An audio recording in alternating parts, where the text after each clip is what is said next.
నమస్కారం, మీ విజయ్ కుమార్ గంట. ఈ పొద్దు మీతో ఒక విషయం మాట్లాడాలి. సహోదరులంతా కలిసిమెలిసి ఉండటం ఎంతో అందమైనది, సౌందర్యమైనది, ఆనందకరమైనది అని చెప్తారు. ఈ బహుశా అన్ని పురాగాథలు చెప్తా ఉంటారు. ఎప్పుడైతే సహోదరులు ఐక్యంగా ఉంటారో అంత కూడా మంచిది. ఇక్కడ సహోదరులు అనగానే మళ్ళా ఆడపిల్లలను వేరు చేయటం కాదు, సహోదరి మనులకు కూడా అందరూ కలిసి ఉన్నప్పుడు ఒక కుటుంబం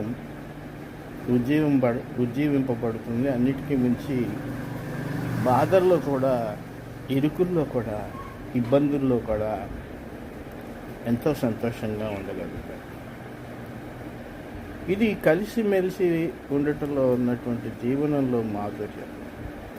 చిన్న చిన్న అంశాలకు దూరం అయితే తమ్ముడు కనిపిస్తే అన్న చూడడు, అన్న చూస్తే తమ్ముడు కనిపించడు, చెల్లెలతో మాట్లాడరు, అక్కతో మాట్లాడరు.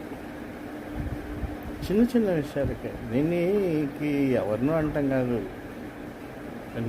నాలాంటి వాళ్ళు కూడా ఆత్మవిమర్శ చేసుకోవాల్సినటువంటి అవసరం ఉంటుంది. మనకి ఇబ్బంది కలిగినప్పుడు సహోదరులే వస్తారు. రక్త సంబంధాలే మన మధ్య అనుబంధాలకు చిహ్నం.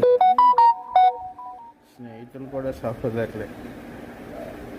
అందుకని అందరం కలిసి ఉండాలి. అందరూ మధ్య భేదాభిప్రాయాలు ఉంటాయి, కలుస్తాం, అభిప్రాయాలు ఒకటైపోతాయి.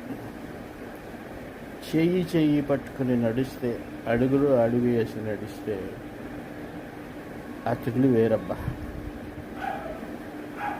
ఓ చిన్న మాట మాట్లాడుతా హఠాత్తుగా సీరియస్ అయిపోతే మళ్ళీ అది సబ్సైడ్ చేసుకునే స్థితి ఒక గొప్ప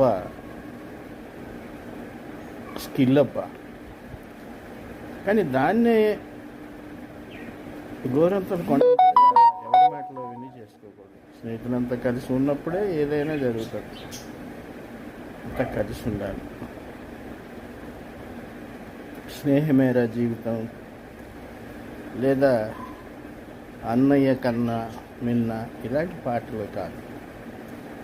జీవన విధానంలో అందరూ కలిసి ఉండాలి. ఒక చిన్న పలకరింపు, అన్న ఎలా ఉన్నాడు, తమ్ముడు ఎలా ఉన్నాడు,